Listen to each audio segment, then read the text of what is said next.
Welcome back, fight fans. Welcome back. Let's just dig right into it. According to Michael Benson, Hassan Nadam is now reportedly a potential opponent for Gennady Golovkin's next fight. They're looking at the fight on June 8th or 14th.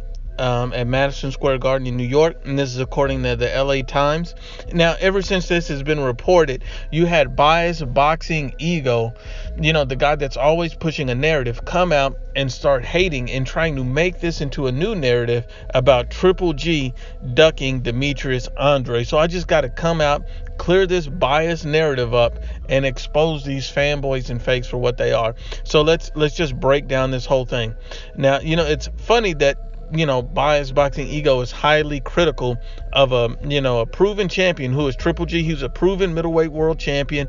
He's unified multiple titles. He's fought against the best fighters in Canelo Alvarez and Danny Jacobs in the division. So he's fought the very best fighters and most proven fighters in the division. Demetrius Andrade is a very good fighter. I'm sure he'd be a hell of a challenge, and he's a world champion. I like Demetrius Andrade, but you can't create a false narrative where one doesn't belong. Because at the end of the day, how is Triple G ducking Demetrius Andrade when Demetrius Andrade's focus is on Canelo Alvarez and Danny Jacobs' winner? So that's his focus, trying to unify the division, while Triple G is trying to get a rematch with Canelo Alvarez. He's already fought the best. Fighting Demetrius Andrade is not yet, because when you look at Triple G, he's just coming off a long layoff. So wouldn't it make sense that he takes a tune-up? But I find it funny that you're highly critical of Triple G and you're not highly critical of Jamal Charlo. The funny thing about this is Charlo's every fight that he's been in has been a tune-up fight.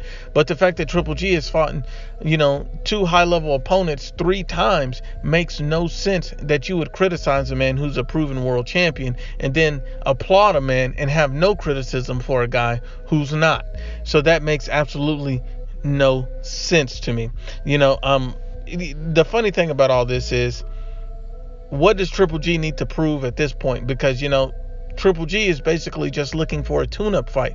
He's already a proven champion. He's already an elite fighter. He's already a top fighter. He's already a big name. So what is Triple G going after, anyone else besides the tune-up right now need to prove? He doesn't need to fight Demetrius Andrade at this very moment to prove anything to anybody, because at the end of the day, Triple G is already an established fighter. He's already a recognizable name and brand. So at this point, it makes sense for Triple G to take a tune-up, because why would you want Triple G to walk right into a Demetrius Andrade fight off of this long layoff and off of a brutal fight with Canelo Alvarez, instead of having a training camp and a tune-up fight to get you right, so there can be no excuses whether he wins or loses against a Demetrius Andrade? And that's the same thing you would want for a Demetrius Andrade. You would want no excuses, so you would want both guys to come in sharp and ready. But I find it funny that you're pushing this narrative and you're wanting, and you're saying, you don't want to see a third Canelo Triple G fight, even though that was a hell of a fight, did great numbers, and many people loved those first 2 fights.